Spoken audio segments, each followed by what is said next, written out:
Super excited about Titan, a fly river turtle, and we thought this would be a perfect summer home for him. Yeah, I love it. Well, that's one way to make a tropical fish pond. I put her in there while I'm doing some video because I can't watch her. I'm gonna talk to Dustin over at Dustin's Fish Tanks. I'm gonna see if he can set me up with some cool underwater aquatic vegetation. Look at these little caves and pockets. This is exactly where that turtle's gonna go. Let's go build a tropical fish pond. You got it.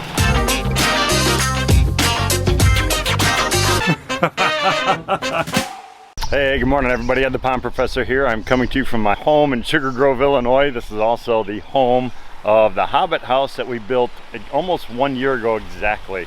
As usual, there's always different things happening here. But Greg came to me 2 or 3 months ago and he's like, hey, that new turtle, the fly river turtle that we got from Ohio Fish Rescue, which is actually a rescue facility, and it's a rescue turtle, critically endangered species, and it's usually from the exotic pet trade industry. But this rescue turtle needs a new home. So they brought this cool turtle out to our office a few months ago, and it's been living in a really cool tank indoors. But we want to take advantage of the beautiful weather that's coming up. These animals, like all animals, are going to do much better when they're in a naturalistic environment. So what we want to do is recreate a little bit of that fly river sanctuary right here at my property. So we did the Hobbit house feature here last year. Still not 100% finished, just like everything. Get going on stuff, jump on other projects. Things are busy, but it looks really, really good. Got tons and tons of tadpoles down in the bottom, everywhere down in here. But my thought process is make it look like these are almost connected. So just kind of tie everything together. This little fly river habitat is going to be coming off the back side of this berm over here. I think I could tuck in a biofalls kind of right in here.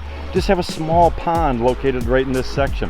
I have power that's already here, so this would fit pretty well here, as well as Ellen, you know, she has all of her yoga events, animal interactions and things like that located right here. New puppy. I know I'm jumping all over the place, but like I said, we got lots of stuff happening.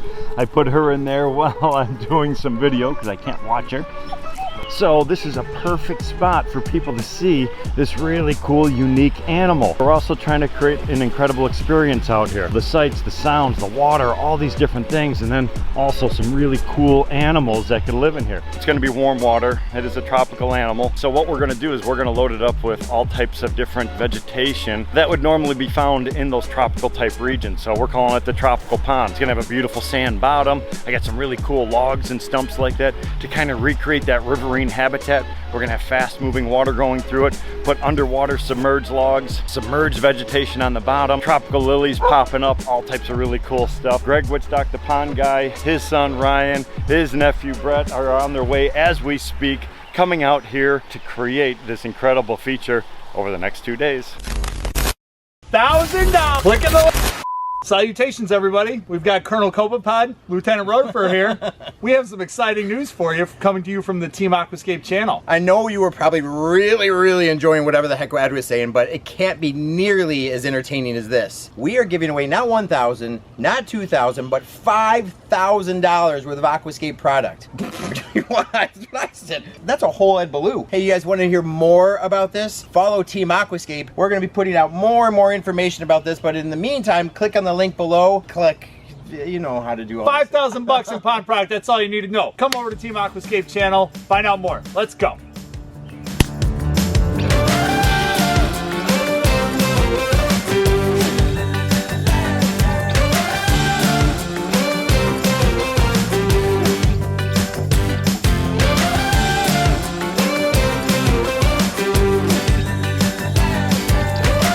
I'm coming to you from my office, and you know what that means. It means I'm going to be doing a design. Temperatures are getting warm right now, so we're going to start planning this pond, and we're going to bring Titan outdoors, try to create a really cool fly river turtle habitat system. So first of all, fly river turtle, if you're not familiar with them, really cool, unique species. Actually, it's the last of its family that still has flippers, very similar to a sea turtle. This is a fully aquatic species of turtle, so it's really, really cool. He's not that big right now. He's going to get much larger, which is why we want to bring him outdoors to give him a little bit of that sunshine, those vitamins, minerals, all that stuff that's actually going to be found in an actual pond versus in a tank system. What we're trying trying to do is create this tropical environment. It's not going to be very, very big, and that's because it's not a big turtle. But what I want to try to do is do a couple different things. I want to mimic that riverine type of a system. So I want to have a nice flow rate going through it. I also want to load it up with all types of different types of aquatic vegetation. They are omnivorous, which means he eats meat as well as plant material,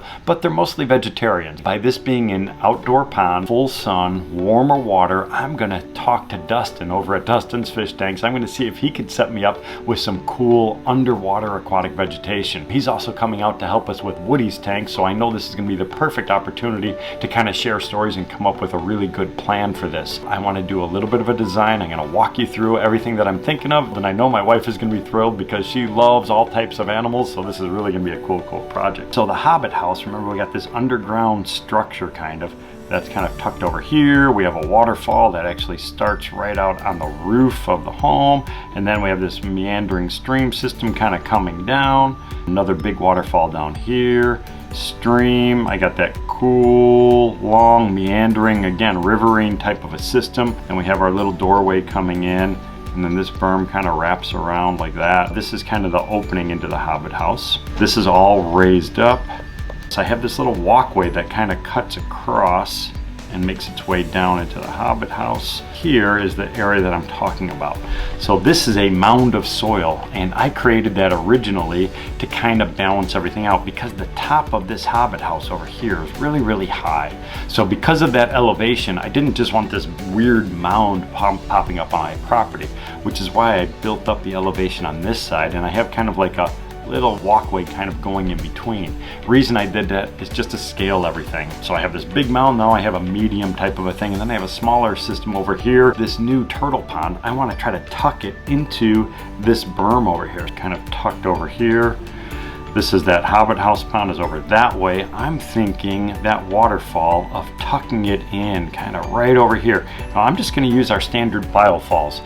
Not that big of a pond. I am going to upsize it. I am going to use some customized components. I'm going to have a pump vault. I'm going to have some aqua blocks in there. For this project, I'm going to use it in a downflow fashion. So that means I'm going to have a pump down in the bottom, and I'm going to be drawing water down through the river rock, down through the aqua blocks over towards the pump. The reason I'm doing that for this particular species is because I don't want Titan to kind of get towards that pump. So by having the aqua blocks and all that river rock and everything there, literally impossible for him to get to all of that stuff. I'm going to increase the biological filtration just to make sure that that water is pristine. So I want to have good water quality, good clarity, and it's because I want to have underwater vegetation. So I want to make sure that that water clarity is cool. So when I go underwater and do any underwater footage or anything like that, you're actually going to be able to see Titan in his element swimming around. We're going to be able to see all that cool aquatic vegetation around the perimeters, which is going to be that grazing area for him. Anytime you have a mixture of different surfaces, rock, we have wood, we're going to have some sand in this one, we're going to have aquatic plants.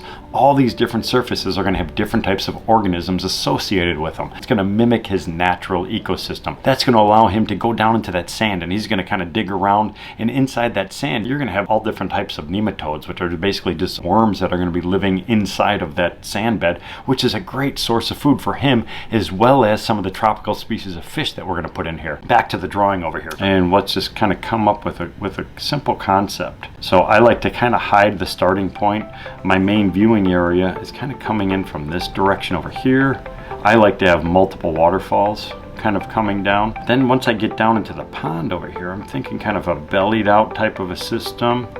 Pump vault kind of tucked over here into the corner. I want to have like a little bit of a beach entry, maybe over here. There's a couple reasons I want to have that beach. One of them, I think it's going to look cool. Instead of having all big boulders and rock and gravel and stuff around the perimeter, just have that nice inviting beach going down into the water column. Titan is a fully aquatic species, but he can come out of the water. If you follow Kenan Harkin, we actually built a pond for him, and his fly river actually kind of got out of that system and went into his big pond. So they can become mobile certain times of the year. This is going to be Titan's easiest access point in and out, because everything everything else is gonna have boulders around the perimeter. So this is all gonna be kind of a rocky perimeter and that type of stuff around here. So it's gonna be very difficult for him to climb out. But a beach, he can swim right up and he could use his little flippers and he could walk his way out. So this way, every single morning, I could go out there while I'm walking my dogs, I could look at that beach and I could see if Titan is going in and out of the water. So it's gonna be a great visual for me to see exactly what his habits are. Over here in back of our shop, we have some really, really cool stumps and logs and driftwood and stuff like that.